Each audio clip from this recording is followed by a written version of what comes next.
Good morning guys, and welcome to the Chaotic Gardener. Today I'm in my chaotic kitchen for a change. It's been extremely hot this week. We've had a heat wave and it started raining again last night, and it is currently raining at the moment, so I thought I would spend some time getting my kombucha bottled up. I'm actually not a huge fan of kombucha, but I was gifted this SCOBY by Ronwin from Ronnie's Green Patch, and I have found, by doing a second ferment, we have tried one or two different flavors. I have found one that I quite enjoy, and it is actually quite a refreshing drink now that it is the way that I like it. So I thought I'd take you along as I did this.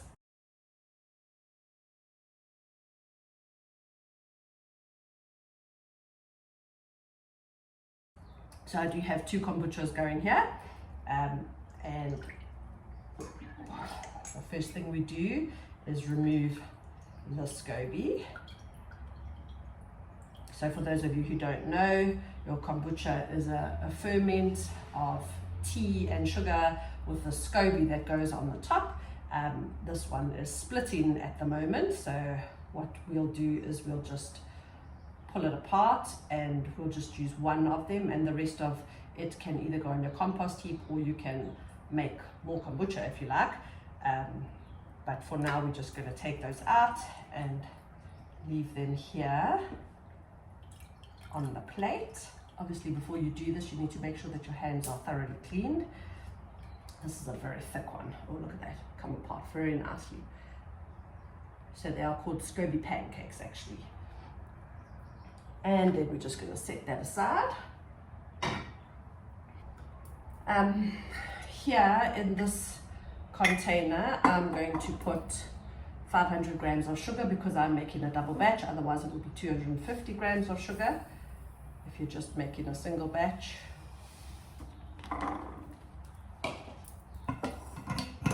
And 12 tea bags.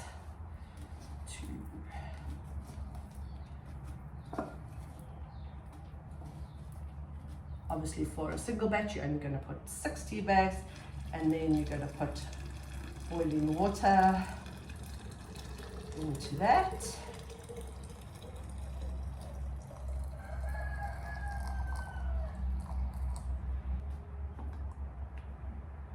I do mix mine around a little bit, and then I'm just going to set it aside. Basically that's to cool down. If it doesn't cool down enough, by the time you're ready to use it, you can just add cold water. Then what you want to do is you want to strain 300 milliliters of your kombucha mix, which is going to be kind of like your starter that you use for your new batch. So I'm going to take 300 from this jar and 300 from that jar.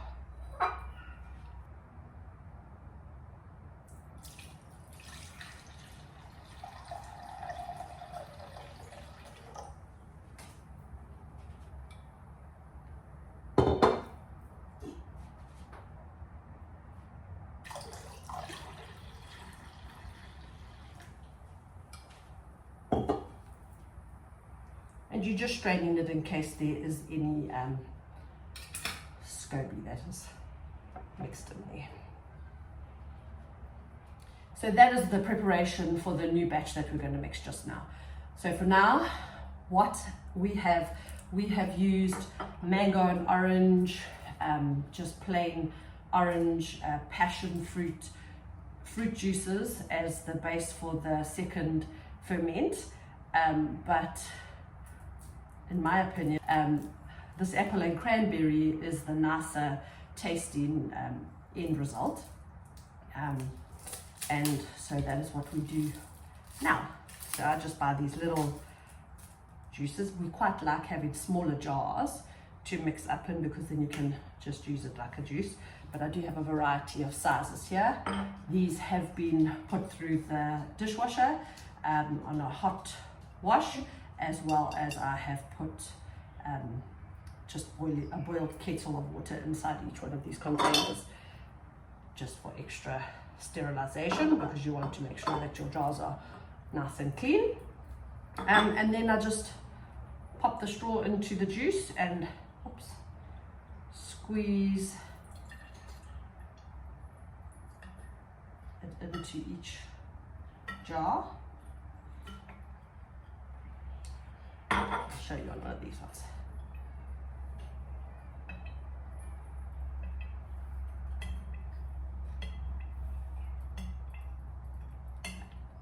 So generally I will to about that much of the fruit juice, and then the rest we're going to top up with the fermented kombucha. And then you leave it for another 2 or 3 days before you drink it again, because the idea is that the second ferment needs to happen, and the fermentation is obviously all the sugars in the fruit juice are fermented and used up by the kombucha, so it's not like you're drinking a whole bunch of sugar. And there's good probiotics and things inside there, which is good for your stomach.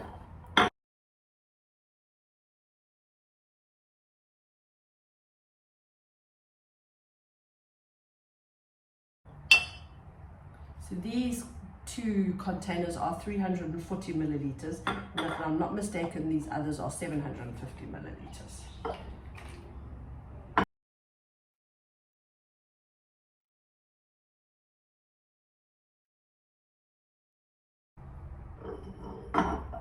Right, then we have a little funnel, which just makes our life easier. Put it on the top of the bottle, and you add your kombucha slowly. It is going to get all fizzy, which is what you want. So be sure to stop pouring just at the tip of the neck, because it is going to ferment again, and you want to leave space to release those bubbles.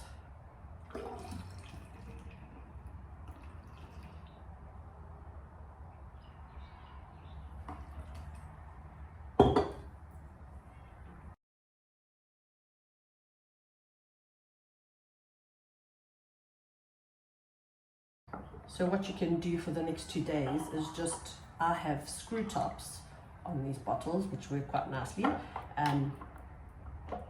Just at some time during the day, you just go and you release some of the built up gas.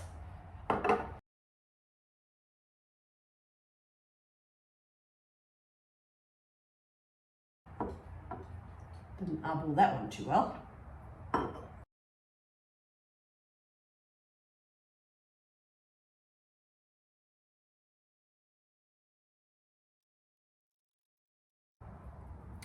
And there you have a finished bottle of kombucha. From 2 of these kombucha containers, we ended up with these. And generally this lasts us about 2 weeks, which is what it usually takes for the next batch of kombucha to be ready to bottle up.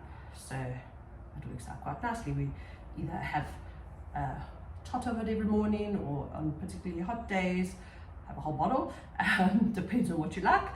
I've known people also water it down with soda water, half and half, if it's too strong like this. But as I said, with this combination of apple and cranberry, it's actually very tasty and quite refreshing. So I can handle kombucha. Alright, now when you're ready to make your next batch of kombucha, the first thing you need to do is wash your jars quite thoroughly with hot soapy water. And then you can get going again. Now we have our 2 containers that have been washed with hot soapy water. So let's now make our next batch of kombucha, get it ready so that the fermentation can begin. So you would have mixed in a jar your 500 grams of sugar and 12 tea bags, and let it sit so that until the sugar dissolves. I have stirred mine around a little bit. You can leave it until it has cooled down completely if you want, depending on what your day is like and how busy you are, or you can still use it when the jar is still quite warm. If you do that, it's a good idea to top it up with some cold water. So I'm just going to remove the tea bags from here.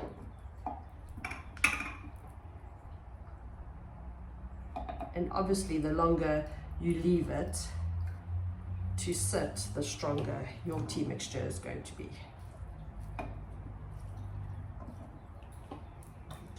squeezing out all the tea. Oops. Still a little bit warm.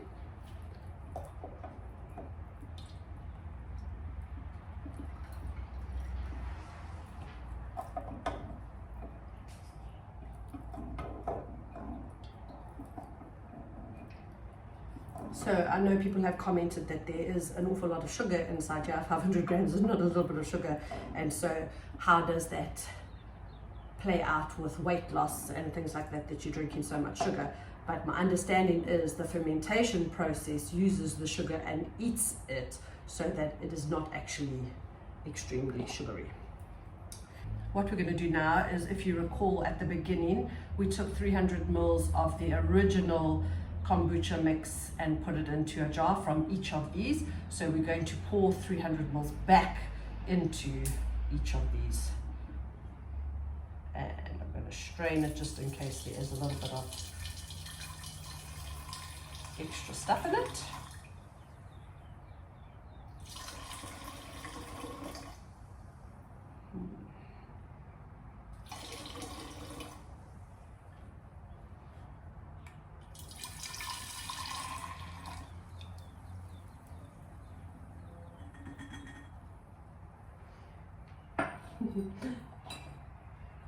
I feel like my eyesight was a bit off there.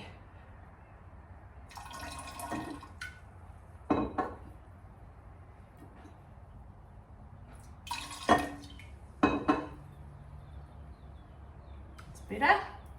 And then I'm going to just share this tea mixture between both of them.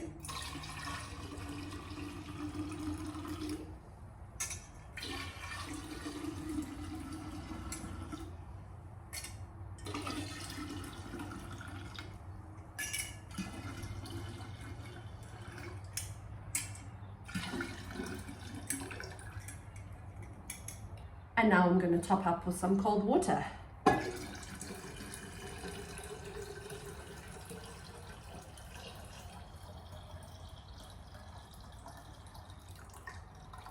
And you don't want to fill your jar right up to the top. You want to leave a little bit of space for the fermentation and the bubbling and all the rest of it to happen. And once you have done this, you want to go back and get your SCOBY pancake. If your SCOBY has split, make sure you're only putting one back in, and you pop that on the top.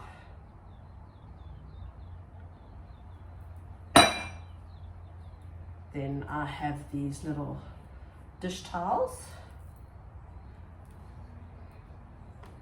and I put an elastic band over the top, and you just leave it on the kitchen counter for the fermentation to happen. And you leave it for up to 2 weeks. I've actually left my last batch for 3 weeks, and the last 2 batches actually for 3 weeks, and it was just fun.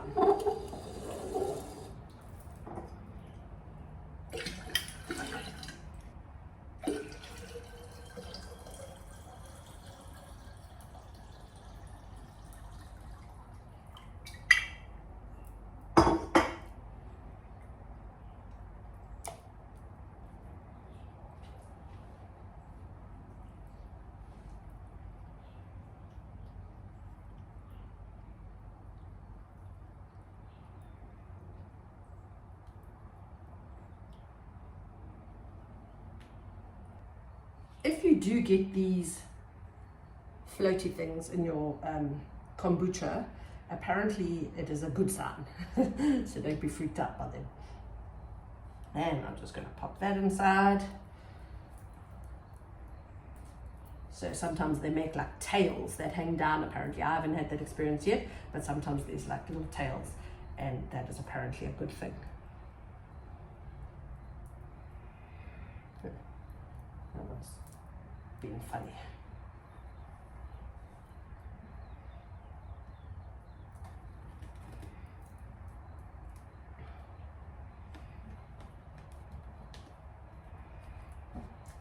Okay, and that is how you make kombucha.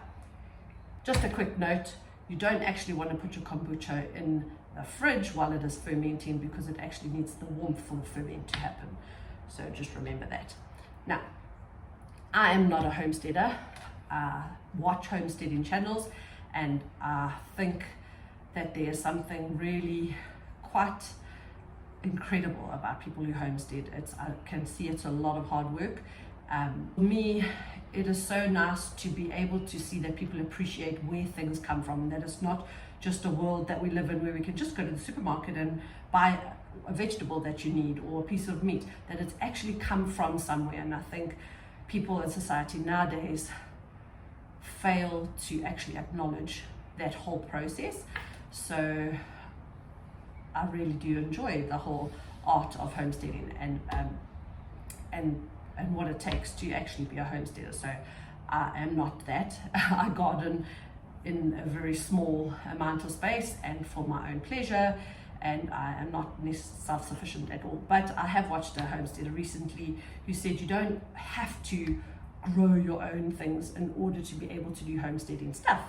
So there were cucumbers on special, and one of the things that I have done in my gardening journey is do overnight fridge pickles with cucumbers that I have grown, and I got so much joy and pleasure out of it, and it was so lovely to have them available to put on sandwiches, and it is something that we do enjoy eating. So cucumbers were on special yesterday, and my cucumbers are not taken off at this point in the garden, so I'm still waiting on those. So I thought I would buy some cucumbers and pickle them and share that recipe with you. So while I'm not a homesteader by any means, I do enjoy pottering around in the kitchen and trying different things, from baking to cooking, preserving when I can. So here we go.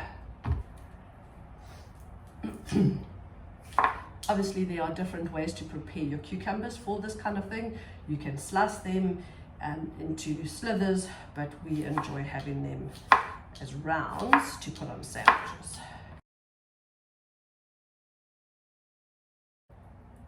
The ends will go on the compost heap. I have a jar, an old pickle jar. It has been washed with warm soapy water, and then it has been rinsed with some boiling water from the kettle.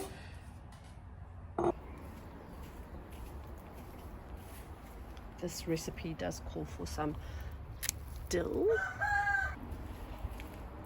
Yay. So I'm going to sprinkle some peppercorns in the bottom of my jar. I've got some fennel seeds here too that I'm just going to pop in. Some chili flakes would also be good, but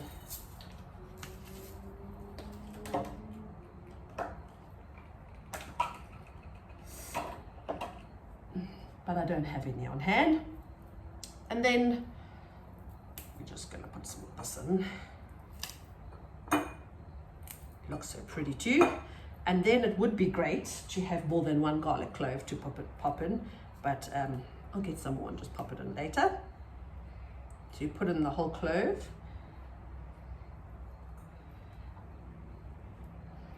And then you just place your chopped up cucumbers inside. So with the chili flakes, there'll be a nice pop of red, which would be very nice.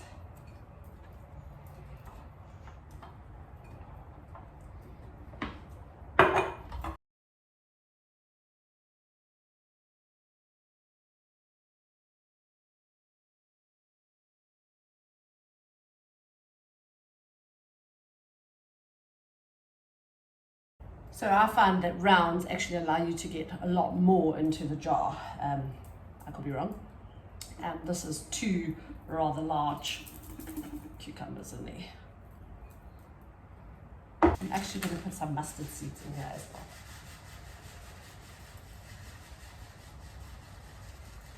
So to make the brine, you're going to use 2 to 3 cups of white vinegar, 1/3 of a cup of water, 3 tablespoons of white sugar, and 1 1/4 teaspoons of salt. And you're going to bring that to the boil and then let it simmer for about 2 minutes, and then let it cool before you pour it over.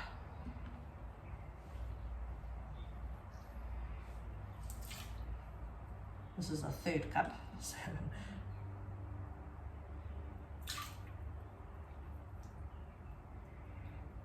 one.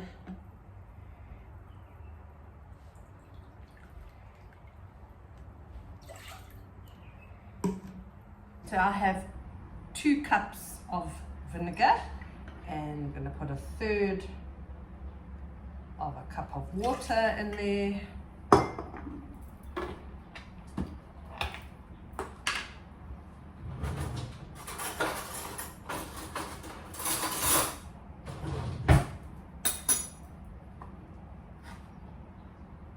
One and a quarter teaspoons of salt.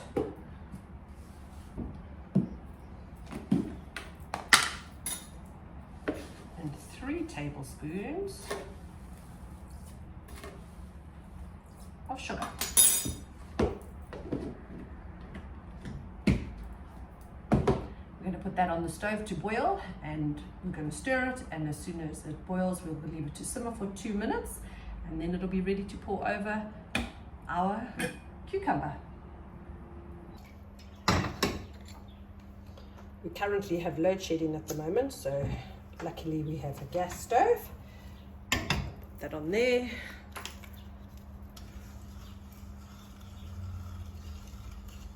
Just dissolved. I'm just going to let it simmer for 2 minutes now.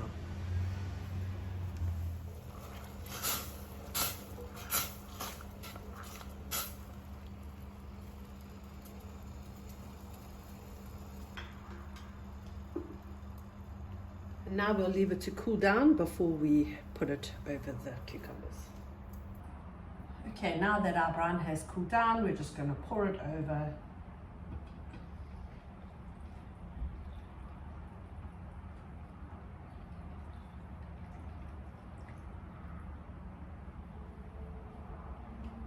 Push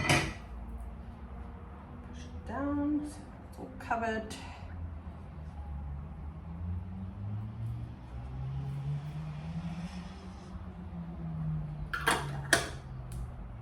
The lid on, and you put it in the refrigerator, and overnight, by tomorrow they're good to eat.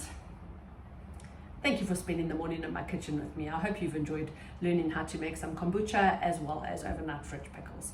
Please don't forget to follow and subscribe should you want to continue learning with me along my journey, and we'll see you again next week.